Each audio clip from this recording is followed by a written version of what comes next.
Section 498A ഗാർഹിക പീഡനം. സ്ത്രീ സംരക്ഷണത്തിന് വേണ്ടിയിട്ടാണ് സാർ ഈ വകുപ്പ്. പുരുഷന്മാരെ നശിപ്പിക്കാൻ വേണ്ടിയിട്ടല്ലെന്ന് പറഞ്ഞു പോവാണ്. ഒരു രീതിയും മുന്നോട്ട് പോകാൻ കഴിയില്ലെങ്കിൽ കുട്ടികളൊക്കെ ഉണ്ടാവുന്നതിന് മുന്നേ തന്നെ പിരിഞ്ഞു പൊയ്ക്കോണം.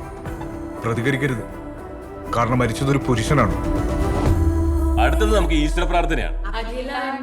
ഈശ്വര, കല്യാണം കഴിഞ്ഞിട്ട് എത്ര നാളായി? 1 മാസം. പാല് നല്ലൊരു ഒന്ന് പോയി ചോദിക്കും മനുഷ്യ എന്ത് കൂത്താന്ന്. അച്ഛനെ നിന്ന് എന്നോടൊന്നും ചോദിക്കരുത്. 2 പെണ്ണിനെ കെട്ടി അങ്ങനെയുള്ളവനെ പെഴാന്നല്ലാണ്ട് പിന്നെ എന്താ വിളിക്കണ്ടേ? ഓക്കെ അല്ലേ? എന്തായിക്കോട്ടെ. പക്ഷെ 2ാം കിട്ടാർക്ക് ഒരു 25% ഡിസ്കൗണ്ട് നമ്മളൊക്കെ ഇവിടെ വെച്ച് പ്രശ്നം ഉണ്ടാക്കരുത്. അമ്മേലേ എടാ അമ്മേടാ. അതെ, നമുക്ക് അന്താക്ഷരി കളിച്ചാലോ? ആ പാട്ട് കേട്ടിട്ടുണ്ടോ എന്നതായിരുന്നു എന്റെ ചോദ്യം. സ്ത്രീധനമെല്ലാം കൂടുതൽ ആവശ്യപ്പെട്ടിരുന്നു.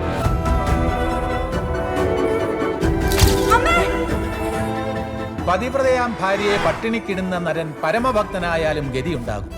Objection your honour. താനെന്താ പറഞ്ഞു? 2 അടിക്കട്ടെ. അടുത്ത പണിയാണോ? അങ്ങനെ നിന്റെ ജീവിതം നശിപ്പിച്ചിട്ട് ഒരുത്തി ഉണ്ടാക്കണ്ട. അവന്മാർക്ക് വല്ല പണിയെടുത്ത് ജീവിക്കട്ടെ. സാറ് പറഞ്ഞാണ് കറക്റ്റ്.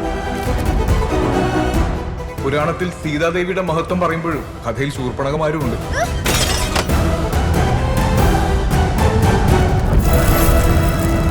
ശത്രു സംഹാരം സഹദേവനത്തം, ഭാഗ്യസൂക്തം സഹദേവനത്തം, അഘോരമന്ത്രം സഹദേവനത്തം.